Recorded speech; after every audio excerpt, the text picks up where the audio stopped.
नमस्कार प्यारे बच्चों, मैं अनीता बैरागी आज आपको 12th फिजिक्स में चैप्टर 4 में वृत्ताकार कुंडली के अक्ष पर चुंबकीय क्षेत्र की तीव्रता का जो व्यंजक है वो स्थापित करवाऊंगी। ठीक है, तो देखिए डायग्राम में हमें एक वृत्ताकार कुंडली प्रदर्शित की गई है जिसमें आई एम्पेयर की जो विद्युत धारा है वह प्रवाहित की जा रही है, जिसके कारण इसके केंद्र से इसका जो केंद्र है वो इससे एक से दूरी पर एक बिंदु P पर हमें चुंबकीय क्षेत्र की तीव्रता की गणना करनी है। ठीक है, इसके लिए हमने क्या किया, जो वृत्त की परिधि थी उसे हम छोटे छोटे भागों में विभाजित कर दिया। जो छोटे छोटे भाग है वो हमारे A B A dash B dash ये छोटे छोटे अल्पांश है। तो हमने बायो सेवर्ट का नियम सिद्ध किया था, उसमें हमने पढ़ा था कि बायो सेवर्ट का नियम जो होता है उसमें होता है dB बराबर μ0 upon 4 pi IDL sine theta upon R square. ठीक है, आर स्क्वायर या जो भी दूरी है।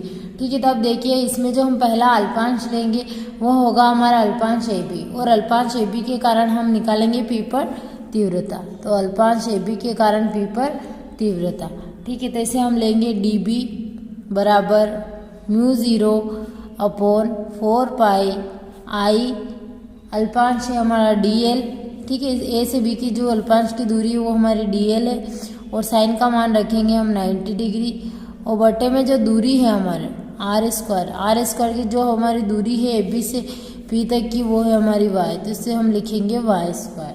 ठीक है, हमें पता है साइन 90 का मान कितना होता है, 1 होता है, तो साइन 90 इक्वल्स टू हो जाएगा हमारा 1। तो यहाँ पर आएगा डी बी बराबर μ0 upon 4 pi I D L upon Y square. ठीक है, ये हमारी समीकरण 1 हो जाएगी। अब इसके बाद देखिए इसके लिए हम चुंबकीय क्षेत्र की जो तीव्रता है dB उसे हम दो घटकों में विभाजित करेंगे। ठीक है, एक होगा हमारा लंबवत घटक जिसका मान होगा dB कोस थीटा, और एक होगा हमारा समांतर घटक जिसका मान होगा dB साइन थीटा। ठीक है, तो अब हम लिखेंगे चुंबकीय क्षेत्र की तीव्रता जो है dB उसे हमने dB को हमने दो घटकों में विभाजित किया है। ठीक है, तो पहला है हमारा लंबवत घटक। ठीक है, जो आपको दिखाई दे रहा है डायग्राम में वो है हमारा dB कोस थीटा, और दूसरा है हमारा समांतर घटक जिसका मान है dB साइन थीटा।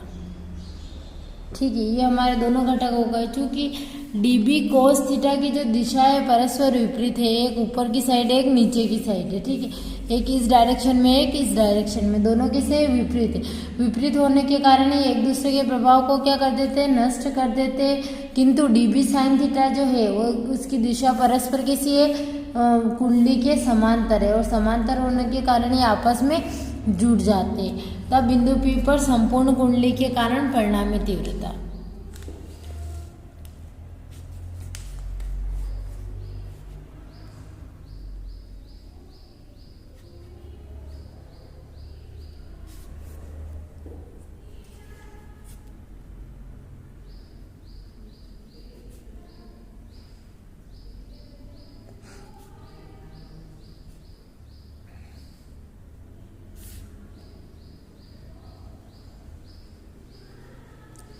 परिणामी तीव्रता को हम चुंबकीय तीव्रता है तो B से प्रदर्शित करेंगे, तो B बराबर हो जाएगा हमारा समेशन।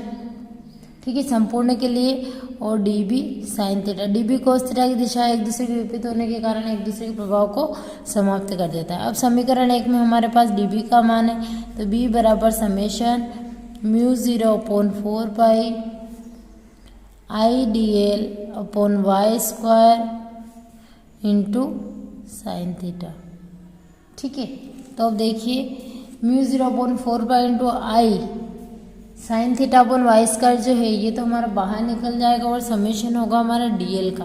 dl जो है वो हमारे अल्पांश ए बी की बीच की दूरी है, तो b बराबर हो जाएगा μ0 upon 4 pi I sine theta upon Y square summation dl। ठीक है, अब समेशन DL जो है ये हमारा कहाँ पर है, तो ये जो अल्पांश है भी हमारा वृत्त की परिधि पर है, अर्थात जो हमारा DL होगा, ठीक है, वो कहाँ पर है, वृत्त की परिधि पर।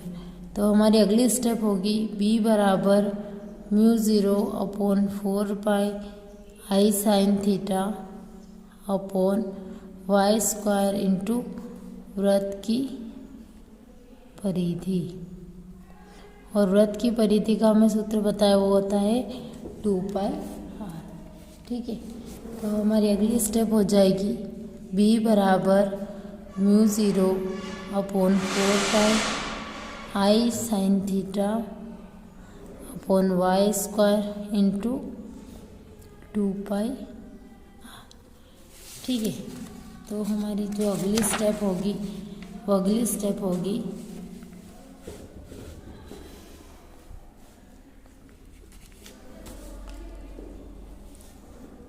B बराबर μ0/4 इंटू 2πRI/y square into sine theta, ठीक है। ये हमारी समीकरण 2 हो जाएगी। अब इसके बाद जो हमारी वृत्त की कुंडली में वृत्त की परिधि के अंदर जो हमारा त्रिभुज है OSP, इस पर हम साइन थीटा का मान निकालेंगे, ठीक है। तो त्रिभुज OSP में साइन थीटा, साइन हमें पता है लंब बटे कर्ण होता है, ठीक है। तो त्रिभुज OSP में हम देख लेते हैं कौन सा हमारा लंब है और कौन सा कर्ण है, ठीक है। तो त्रिभुज OSP में OS जो है हमारा लंब हो जाएगा और SP हमारा कर्ण हो जाएगा। तो हमारी अगली स्टेप हो जाएगी OS/SP, ठीक है। क्या हमारे पास OS का मान है, तो O से S का जो मान है वो हमारा R है और S से P का जो मान है वो Y है। तो यहाँ पर हम मेंशन करेंगे साइन थीटा बराबर R/Y, ठीक है। अब इस मान को हम कहाँ रखेंगे, समीकरण 2 में। किसका मान, साइन थीटा का मान, साइन थीटा का मान समीकरण 2 में, ठीक है। तो जब समीकरण 2 में हम मान रखेंगे तो हमारी अगली स्टेप हो जाएगी B बराबर μ0/4 इंटू 2πRI/y स्क्वायर इंटू R/y, ठीक है। R का R से इंटू हो जाएगा और y स्क्वायर का y से इंटू हो जाएगा। तो हमारी अगली स्टेप हो जाएगी B बराबर μ0/4 इंटू 2πR²I/y³। ये हमारी समीकरण 3 हो जाएगी। अभी जो हमने त्रिभुज OSP लिया था जिसमें हम साइन थीटा का मान निकाला था, उसमें हम लगाएंगे पाइथागोरस प्रमेय। तो पाइथागोरस प्रमेय से हमें पता है कि कर्ण का जो वर्ग होता है वह अन्य दो भुजाओं के वर्गों के योग के बराबर होता है, ठीक है। तो कर्ण स्क्वायर बराबर लंब स्क्वायर प्लस आधार स्क्वायर। कर्ण हमें पता है क्या है हमारा SP, तो SP का स्क्वायर। लंब क्या है हमारा OS, तो OS का स्क्वायर। और आधार क्या है हमारा OP, तो OP का स्क्वायर। अब इसमें हमारे पास SP का मान है, OS का मान है और OP का मान है। सारे मान यहाँ मेंशन करेंगे। तो देखिए SP का मान था हमारे पास यहाँ पर Y, तो Y स्क्वायर। OS का मान था R, तो R स्क्वायर। और OP का मान देख लेते हैं हम डायग्राम में, तो जो OP का मान है वो कितना है हमारा x है, तो इसको हम लिख देंगे x स्क्वायर, ठीक है। जब y स्क्वायर y से स्क्वायर हटाएंगे तो रूट लग जाएगा, ठीक है, R square plus x square. या अगर किसी भी संख्या के ऊपर या किसी भी चर के ऊपर अंडर रूट लगा हुआ है, मतलब उसकी पावर कितनी है 1/2, ठीक है।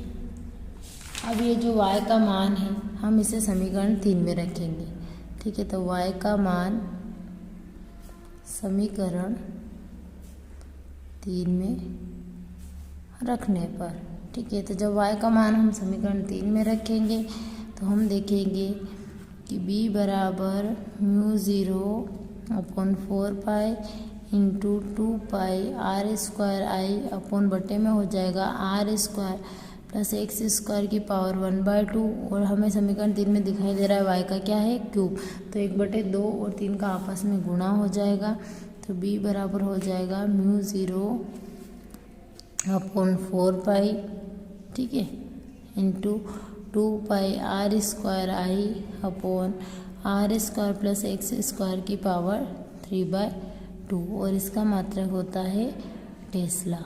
और यही हमारा वृत्ताकार कुंडली के अक्ष पर चुंबकीय क्षेत्र की तीव्रता का व्यंजक है। ठीक है, थैंक यू।